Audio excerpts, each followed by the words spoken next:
Quick disclaimer, this video contains some heavy topics like self-harm, abuse, trauma, self-hate and isolation from society. If any of these topics make you uncomfortable, I recommend you skip this one. When I first watched A Silent Voice, I was 15 years old. I had just watched Your Name and thought, damn, I really like that romance drama. I should go and watch more anime movies like that. And of course, A Silent Voice was the next one to show up. But the difference between these two beautiful movies is honestly like the distance from the ground to the sky. They're both incredible but in their own unique ways, and I don't really think they should be compared. Maybe my teenage brain thought, oh, it looks kinda the same, another romance, so I'll check it out. And so I did. Even back then I thought it was different, even a little weird, but I still liked it. Maybe not as much as Your Name, but I think I gave it an 8 out of 10 on Mao. Last week though, I was talking about it with a friend. I said, yeah, it was good, but honestly the only thing I remembered was some depressed dude saved his crush from falling and that the animation was beautiful. So I figured, why not rewatch it now, 5 years later? And holy fuck, this movie hit me like a truck. It left one of the strongest emotional impressions I've had in the last couple of years. And honestly, I don't even blame my 15 years old ass for not remembering or not understanding it properly back then.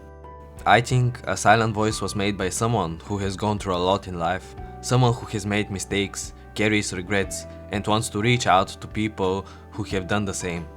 I don't want to sound like some pretentious asshole giving life advice from my long 20 years of experience, but I've made some mistakes I'll probably never forgive myself for, even if everyone else already has. Just like Shoya, who was around 17 or 18 in the story, you can do a lot of stupid shit when you are young. And sometimes those mistakes follow you forever. That's why you should think about your actions beforehand, because the weight of guilt can stick with you for life. Anyway, I got a bit off topic, so let's start with why I think A Silent Voice is one of the best portrayals of mental struggle ever made. Have you ever bullied someone? And if you did, were there any real consequences for it? Especially in school, a lot of kids end up bullying others, whether it's for attention, to feel superior, or just because they think it's funny. Maybe it's because someone is different, maybe they don't fit in, or maybe they like things that society doesn't approve.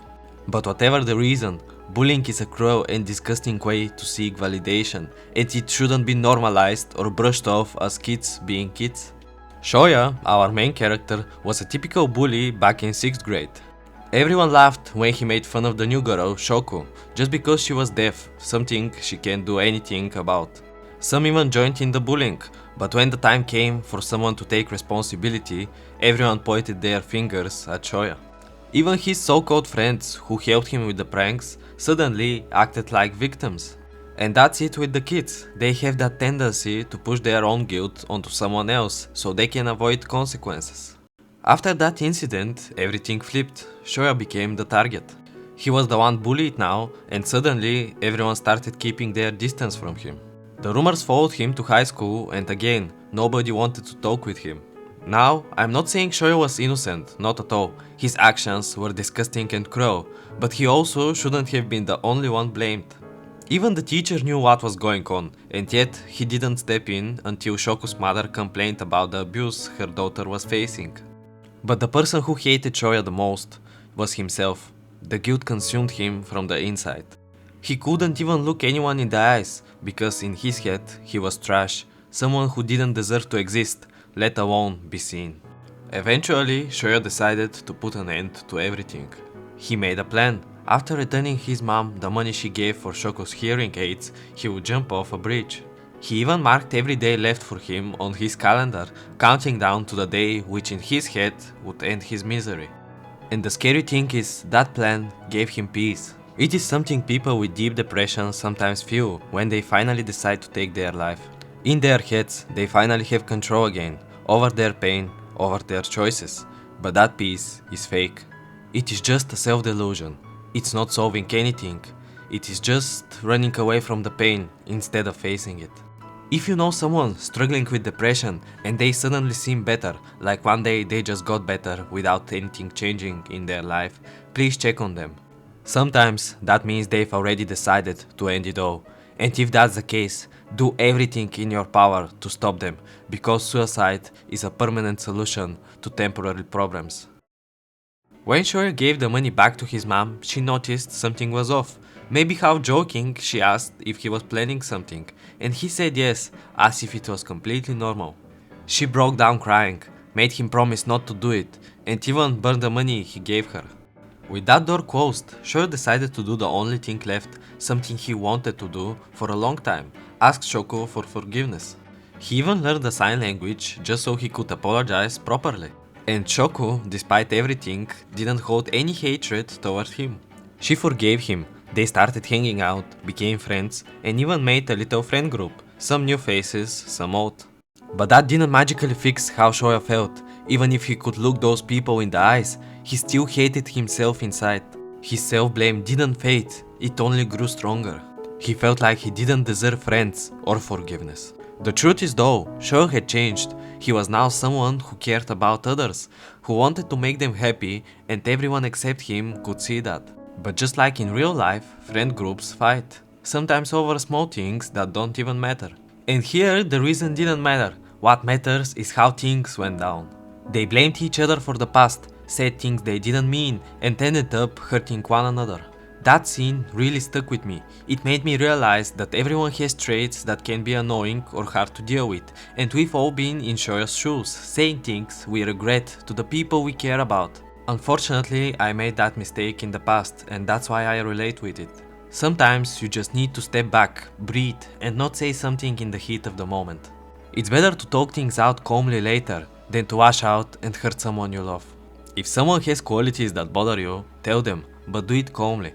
Don't guilt trip or insult them, because that only pushes people away, and you might end up losing someone important over a moment of anger.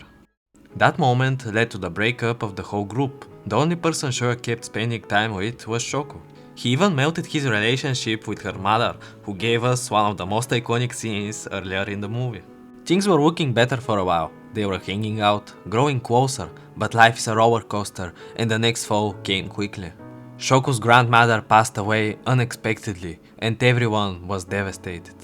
That moment hit hard because it shows how small our daily problems really are compared to losing someone you love. We get so trapped in our own heads, overthinking and stressing about things that don't matter. But when someone close to us dies, suddenly all those worries mean nothing. It reminds us that we should spend more time with the people we love, because we never know what tomorrow will bring. In my opinion, the death of Shoko's grandmother is what pushed her towards her next decision. She already blamed herself for everything, for other people's pain, for Shoya's suffering, and losing her grandma made that guilt unbearable. Even though she had no fault in her death, Shoko convinced herself otherwise, because that's how she saw herself, a burden, just someone who caused pain to everyone she cared about. And because of that, she made the same stupid, tragic choice Shoya almost made at the beginning. She decided to end her life. Maybe it's because the story is fictional, but Shoya was there when she tried. He saw her standing on the edge of her balcony. For a moment he froze, but then he ran towards her. He reached her just in time and pulled her back, but in the process he fell instead. After the fall, Shoya was hospitalized and stayed in coma for several days. During that time, Shoko visited him constantly, drowning in guilt and sadness. And that's actually when we finally understood her completely, how much she blamed herself for everything, how she believed she brought pain just by existing, even blaming herself for Shoya becoming an outcast, and that was the reason for trying to kill herself. Before that, we never knew what she was suffering from or what her actual feelings were. We could only think she was fine because she never showed her pain. She even got into a fight with one of the girls from their childhood, as that girl blamed Shoko for Shoya's state and blamed her for acting like the victim. Was she right? Maybe from her viewpoint, but the whole situation was fucked up from the start, and I think they all should accept everyone has some fault and all together try to move on. Several days later, Shoya woke up.